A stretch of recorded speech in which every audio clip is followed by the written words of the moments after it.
they did have an actual debate. They did articulate what we already knew, which is that these are two very different figures by personality, very different on policy, very, very different on style. That was all on display for voters to see. We got some reporting ahead of this debate that President Trump's advisors, independent of the new rules allowing for muting microphones, had urged him not to interrupt Vice President Biden as much. They sort of saw it as one, a negative for President Trump. The first debate was not good for him at all. I think some of his supporters may have loved how just pugnacious he was in that debate, but it didn't help him with people who already weren't with him. So one, they just wanted him to tone it down there. Two, they thought, look, Biden is a guy who will trip himself up sometimes. He'll either contradict himself, he may stumble over his words. Like, let him have some time to talk, and he may hand you some victories. I think these two men in their camps realized that they would have looked a little ridiculous having their microphone cut off and being heard in the background, trying to continue to talk. I mean, that would have seemed almost a little sad. The vice president was wanting to make this debate as much about the pandemic, about how Trump's actually handled the job and all these crises, the racial discord coming out of the protesting of policing in the United States, the pandemic and its economic fallout. And I think he was able to put the president on the defensive there. Trump made a very targeted argument, repeatedly saying, your law helped put black men in jail, young black men, referring to the mass incarceration of generations of young black men. And that was an effective moment, I think, for President Trump. And that put Vice President Biden on the defensive.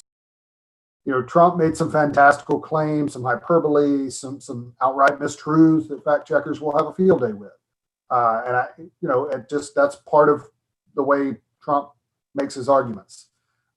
And instead of, the more frustrated, even angry Biden that we saw at moments in the first debate, we saw the, smirking, incredulous, come on, man, Biden, this time.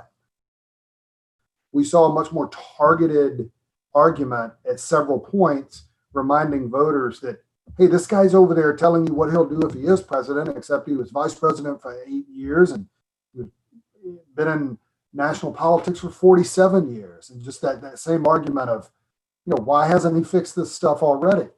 And it sort of struck me at one point. One, it's an effective argument for Trump, the outsider, to make. And Biden almost let him make it without coming back with the obvious retort, which is, you have been president for 4 years. And, he said at several points tonight, I didn't create this. I didn't bring this here. He calls it the China virus repeatedly. And that is true as far as it goes, that no, Donald Trump is not responsible for this pandemic. And Biden at various points, I've heard him say this campaigning, Biden has said that himself. He says Donald Trump is not responsible for the pandemic. He is responsible for how the United States has handled it. Yes, I think we will see that clip of Vice President Biden saying, yes, I will transition away from fossil fuels again in advertising, whether it's on the social media advertising for sure. It's probably already cut within a half hour of the debate ending. We will see how much money the Trump campaign is able to put behind that message and put it on television in energy rich states like Pennsylvania, in a state that should be comfortably with Trump, but is uncomfortably close for him, Texas, the home of big oil. Now, I think you're going to see Biden come back and point out, and I think this is true as far as it goes, that, look, this is really no different than what I've been saying over the course of this campaign, or what most any scientists are saying, or even what some executives at BP and Shell are saying as they invest some of their own money in clean energy and different sources, and recognize that the market itself has already been transitioning away from fossil fuels. I mean,